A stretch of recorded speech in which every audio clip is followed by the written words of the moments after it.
Muito bem. Bom,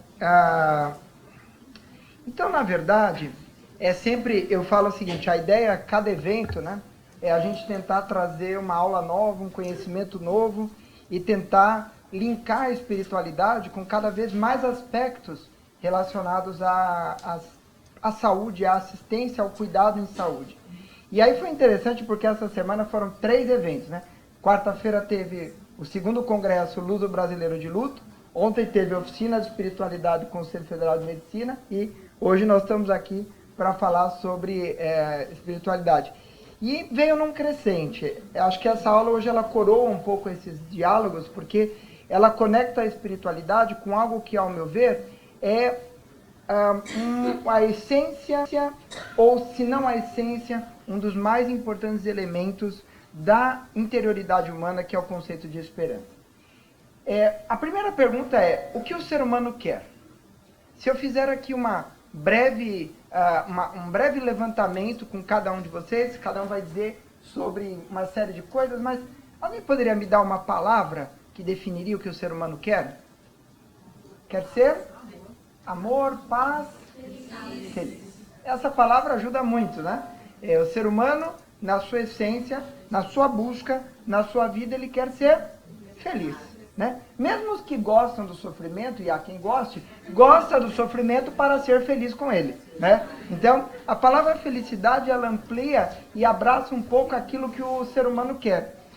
E esse desejo profundo de ser feliz, de se realizar, ele faz com que a nossa vida sempre seja sempre projetada para o futuro, né? Na busca sempre renovada da própria realização. Eu me lembro quando eu era bem mais baixinho, bem mais gordinho e bem menos apto a atividades físicas do que eu sou hoje. Uma vez eu falei para o professor de educação física assim, eu não sei correr. Aí ele falou, é fácil, é simplesmente você se prostrar para frente, imaginar que você vai cair e não deixar de cair. Foi muito ineficaz. Mas, olhando retrospectivamente, a felicidade, a busca da felicidade é um pouco isso. Você vai atingindo quando você acha que atingiu, você está em outra marcha, em outra marcha, em outra marcha, e assim a vida passa, veloz, como diz o Tiago. Só que aqui entra um ponto importante. Mas e o absurdo, e eu gosto dessa palavra, do adoecimento e da morte? E quando o adoecer, e é por isso que nós estamos aqui, quando ele ultrapassa, ele atravessa essa maratona, e ele se coloca como um absurdo, porque ele se coloca como oposição ao pleno cumprimento das nossas intenções. A nossa viagem para a França, os nossos netos, a nossa casa na praia, a nossa realização profissional, o nosso doutorado, não é isso? A reforma da sala, todas essas coisas que faziam parte da minha nuvem desapareceram. Foram, de repente, amputadas porque a perspectiva do absurdo e do sofrimento se expandiu.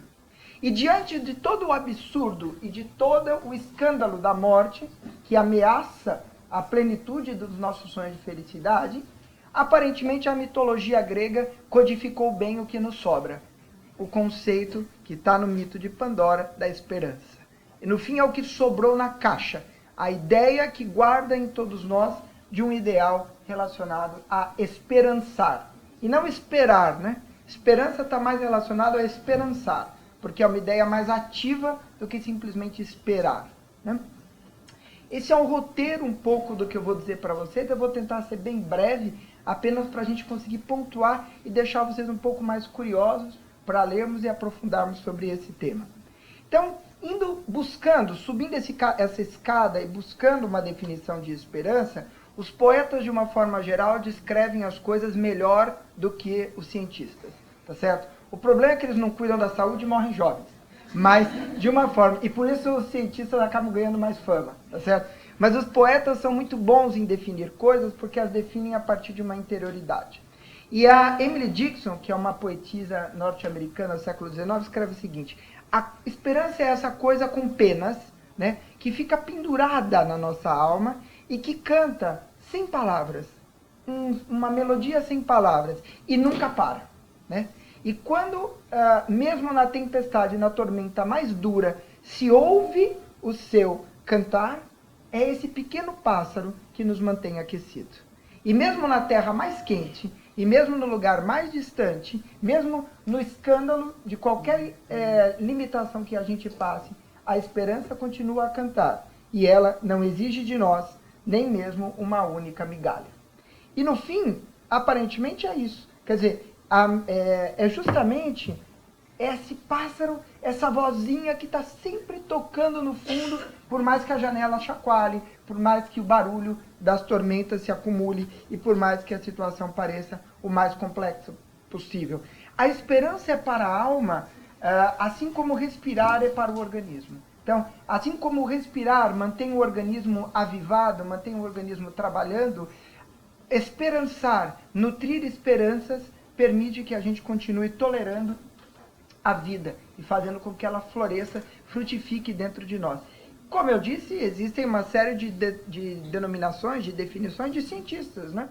Então, um movimento em direção a algo bom, né? O processo de antecipação que envolve, ou seja, um processo ativo, pensar, sentir, relacionar, em direção ao pleno cumprimento dos nossos significados pessoais. Então, no fim, a espiritualidade é algo, a esperança é algo dinâmico, é algo que nos coloca em movimento para o pleno cumprimento daquilo que nós pretendemos para a nossa vida. E é interessante observar que, quando eu estou falando aqui de esperança, eu estou falando de um substantivo, estou falando de uma entidade, de um valor que eu estou codificando como sendo esperança, né? Então, esperança, uma realidade objetiva, como sendo algo passível de estudo, de aumento, de diminuição. Fulano está com menos esperança do que tinha, Beltrano está com mais esperança. Eu descobri a minha esperança, a esperança na perspectiva religiosa. Então, eu posso falar da esperança como um substantivo. Só que nós não vivemos a esperança como substantivo. Nós vivemos a esperança como ter esperança, como esperançar, como um verbo. E aí, a esperança, ela se engaja na nossa realidade, com os nossos motivos, com a nossa intenção e passando pela nossa perspectiva espiritual. A perspectiva espiritual do indivíduo fortalece e centra e define de uma maneira geral a forma como ele tem esperança. Então, se nós falarmos, por exemplo, da esperança diante da morte, para dar um exemplo simples, com certeza o budista codificará a esperança para si de uma forma diferente de um cristão, por exemplo, né? Embora possam, sem dúvida, encontrar bastante caminhos virtuosos de diálogo. Esse é o movimento. Então, a esperança, enquanto nome e objetivo, ela é apossada pelo indivíduo e, a partir de então, ela é como uma roupa, é vestida e passa a ser aquilo que nós somos, né? E a esperança que nós alimentamos, ela se manifesta através, portanto, de duas dimensões. Uma vez que nós nos apossamos, ela tem duas dimensões. Uma esperança mais generalizada e a esperança centrada num problema específico pelo qual eu estou vivendo. E a esperança, como eu havia dito, na questão do alimento, né, da respiração, ela afeta os aspectos cognitivos, os aspectos temporais, os aspectos afiliativos, o contexto, o comportamento do indivíduo. Tudo isso, então, depende da maneira como nós alimentamos a nossa esperança. Então, a esperança, ter esperança, é vital para o nosso bem-estar. Ele é o nosso recurso dinâmico e sempre personalizado. Como eu havia dito, uma das características da esperança é sempre estar voltada para o futuro, né? E não para o passado, para o que já se foi. É sempre o que há por vir, o que eu tenho a cumprir, o que eu tenho a fazer, o que eu tenho a alcançar, o que eu tenho a atingir. E esse é um esforço sempre de imaginação. Como será o casamento dos meus filhos, não é isso? E aí eu projeto um plano e eu tenho a esperança de vivenciar esse plano. Aqui tratando da esperança num aspecto mais objetivo de uma determinada meta, né? Esperançar, como eu disse, requer energia. E quando a gente conhece alguém sem esperança, geralmente conhecemos alguém desesperado, não é isso? E é muito comum isso às vezes no consultório, a pessoa fala assim, puxa, eu conversei com o médico e ele tirou a minha esperança. Já viram isso? Né?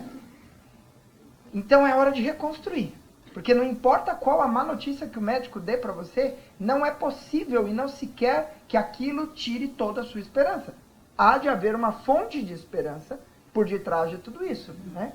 Então, quando nós nos colocamos, e dizia bem o Tiago com o Viktor Frankl, quando você não puder transformar, transforme-se, é exatamente isso. Que esperança eu posso ter diante, por exemplo, de uma doença crônica como artrite reumatoide, que vai me limitar né? E vai me tornando uma pessoa cada vez mais dependente, eu vou ter dores e tal, por exemplo, né?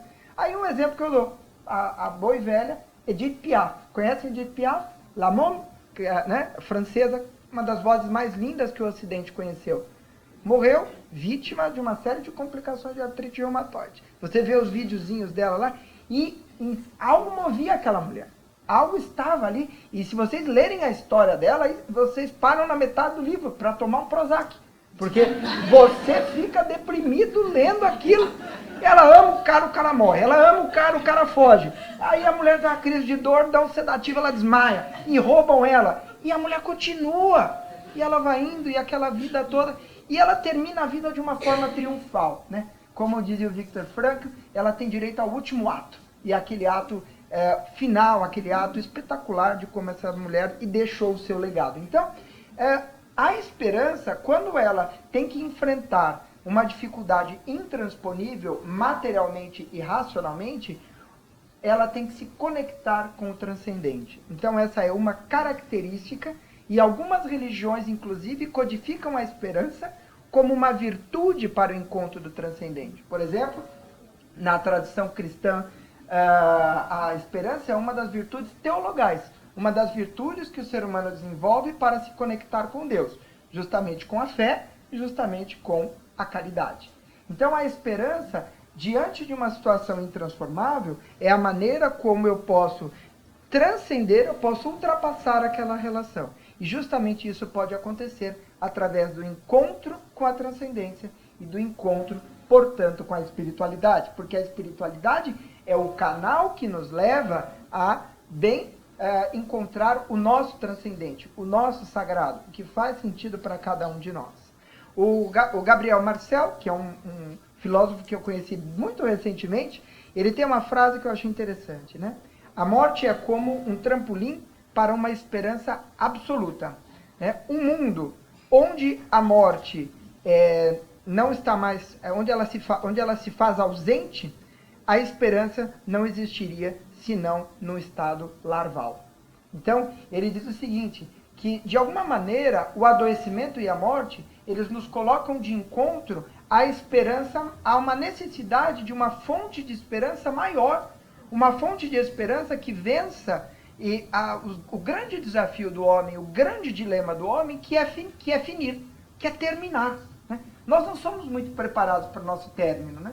Existem até algumas religiões que no seu contexto cosmológico e no seu contexto doutrinal faz justamente isso. Vai caminhando o homem para que ele se conecte e entenda a perspectiva da sua própria finitude. E essa pode ser uma boa forma de você compreender. Não, eu agora, através de um enorme esforço e de um caminho espiritual, compreendo a minha finitude e compreendo que uma vez morto, aquilo termina e eu fiz o que havia de fazer. Ponto. Esse também é um caminho. Mas boa parte dos caminhos espirituais e religiosos geralmente jogam o homem para o lado de lá. Codificam o homem para alguma coisa além.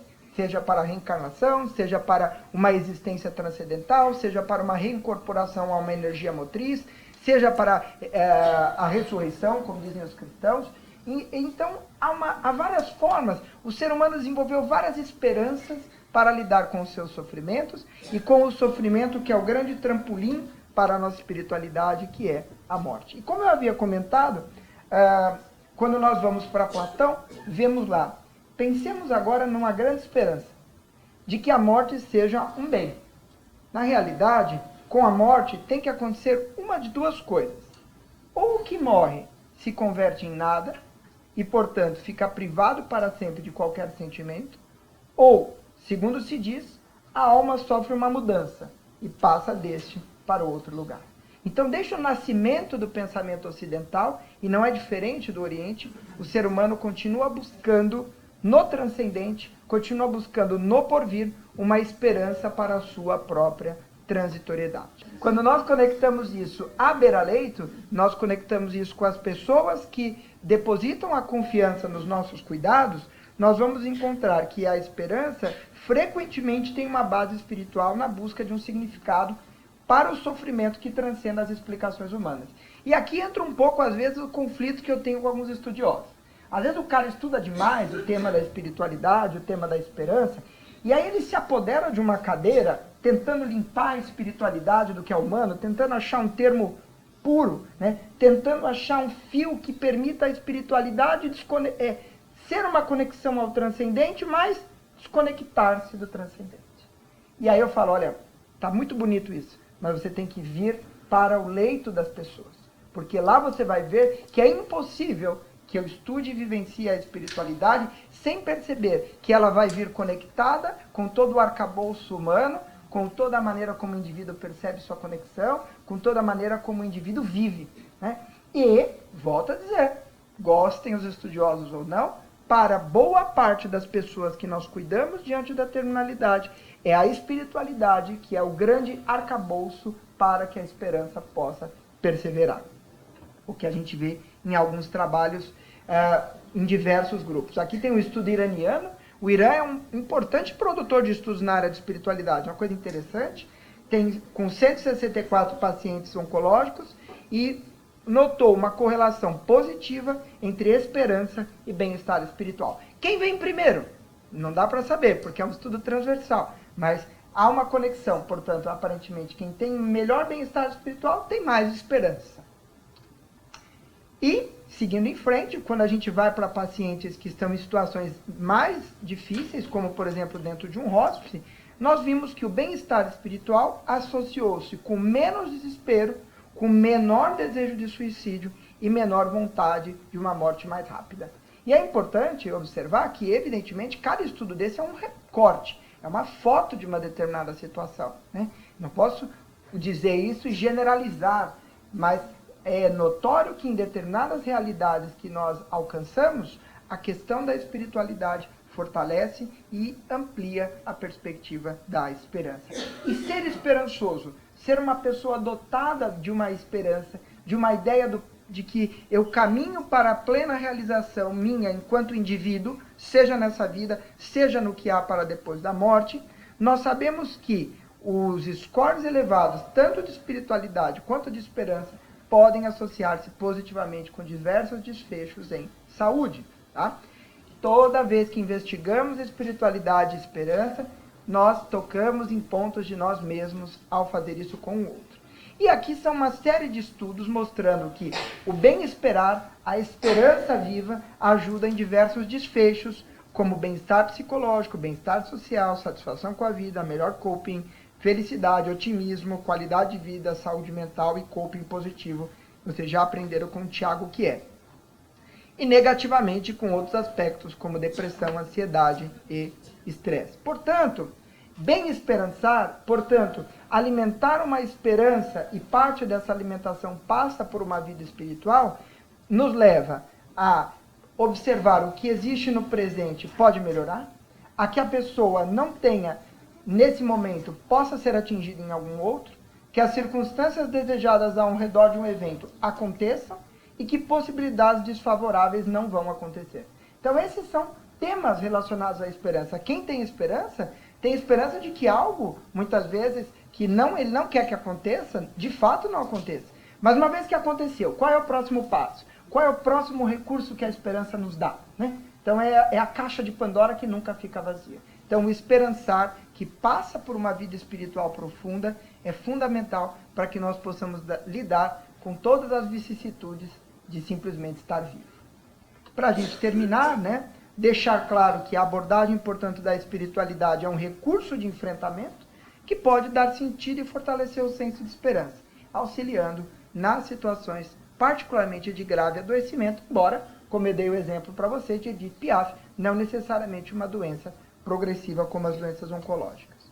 Eu quero terminar com essa frase, que me agrada muito, de que o homem é criado para o infinito e que todo finito é pouco demais. Obrigado.